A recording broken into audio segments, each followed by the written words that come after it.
কালো একটা কোত্থেকে সাপ নিয়ে আসছে, এরকম কিচকিচা আর লম্বা। ওটা দেখে ওটা আবার আমাকে বলছে শাড়ির নিচে পেটের এখানে রাখতে হবে। জন্টু সাহেব রাজ্জাক সাহেবকে কয়েদখানে আটকিয়ে রেখেছে। রাজ্জাক সাহেবকে একটা চিঠি দিতে হবে আমার। বলে না, সবাই বলে সাপের শরীর একেবারে ঠান্ডা, এটা বাজে কথা। কোনো ঠান্ডা না, শরীর ঠান্ডা না, নর্মাল যেরকম থাকে নর্মাল। আমার জীবন আমি এত সাপ ধরেছি যে আমার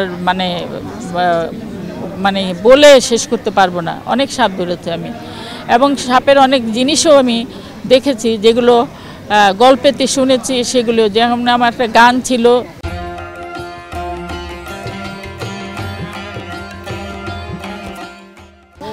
সাভারে তো সব সাপ আসবে, আমার বিনের সুরে সাপ আসবে, এসে এমন সুন্দর করে বসে আছে, ঠিক এইভাবে বসে আছে সবগুলো আমার বিনের সুরে। ওই বিন তো টেপ রেকর্ডারে বাজাচ্ছে আর আমি মুখ দিয়ে ওইটা বাজাচ্ছি। আমি দেখলাম সাপগুলোকে সুন্দর এরকম মাথা নাড়িয়ে নাচছে সবগুলো। যেই বিন বন্ধ করে দেয়, শর্ট কাট করে, তখন আবার দৌড় দেয়, চলে যায়। হ্যাঁ, আবার বিন যখন শুরু হয় আবার, এটা কিন্তু একদম সত্য ঘটনা। হ্যাঁ, আবার এরকম করে শর্ট দেয়।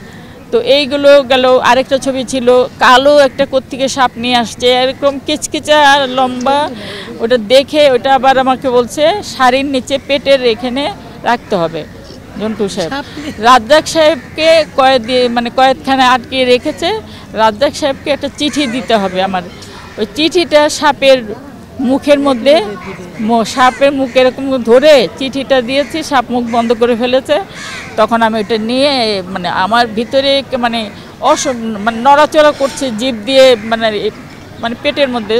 তো আস্তে গিয়ে যখন অ্যাকশন বললো, আমি আস্তে সাপটা বের করে আমি বললাম, যা রাজা সাহেবকে চিঠিটা দিয়ে সাপটাকে বলে ছেড়ে দিয়েছি। অদ্ভুত ব্যাপার, সাপটা জেলখানার ভিতরে গেল, চিঠিটা নিয়ে এরকম আছে। রাজ্জাক সাহেব সামনে এরকম করছে, ধরবে কি ধরবে না, চিঠিটা ধরবে কি, ভয় পাচ্ছে।